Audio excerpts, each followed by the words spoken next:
3 days after my 19th birthday, a mass shooting at Fort Hood took place.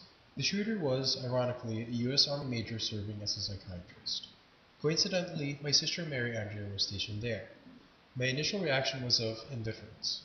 Being exposed to issues such as equality, race, sexual orientation, and diversity, I feel that now is the best time to make a difference. However, I cannot help but feel dispassionate about distant events. With Fort Hood, I feel the urge to help, but I was overcome by the normalcy of my daily life. I get back to being a college student, with the intricacies of my life. It was only during my reading of my sister's email that the delicate feeling of losing someone dear hit me. I read, "Hi all. Thank you all for your thoughts and prayers. We are okay, although emotionally shaken still. The guy was one of our psych docs, and some of our soldiers knew him. Soldiers in our unit who were on post that day were asked to stay together in a day room. I was called to stay with him because some were already having a anxiety breakdown, but nothing serious.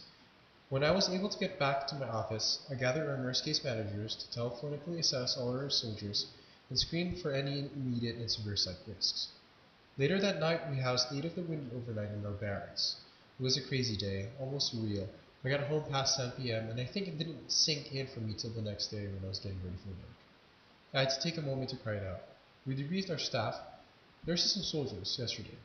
I felt emotionally drained, but I'm glad to have this weekend to rejuvenate and enjoy with Norman and Derek. A tragedy like that does make you appreciate life more.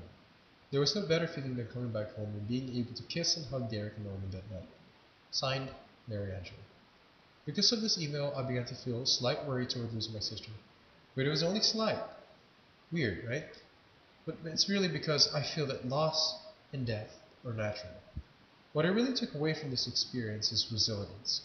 Through near-death experience, my sister was able to bounce back and develop even more gratitude toward being alive. But besides that, I don't know what else to take from it.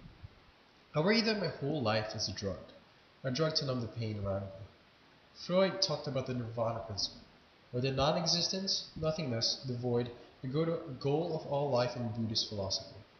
Apparently, the nirvana principle is most obvious during our desire to lose ourselves through reading a good book or through consuming alcohol and narcotics. I feel that my whole schedule is exemplary of the nirvana principle.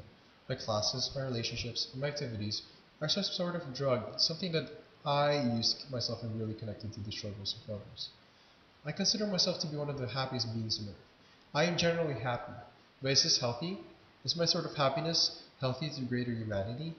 I live with tolerance and understanding, but is feeling empathy toward victims of events enough? What do we do next after exposing ourselves to media that is supposed to relive the traumas that others experience? Do we just pay lip service and go back to our normal lives? Elie Wiesel has said that indifference to evil is evil. I am still somewhat indifferent to the tragic events that have happened, like the Fort Hood incident. There are other things that are more real to me, like my schoolwork, my hobbies, friends, and the struggles some of them have to go through. With our own pursuit for improving our careers and making money, isn't the habituation of indifference without proactive action, inescapable? So does going through the process of post-memory achieve the desired objective of effecting an internal change? I realize that there has been change, but I question if it is good enough.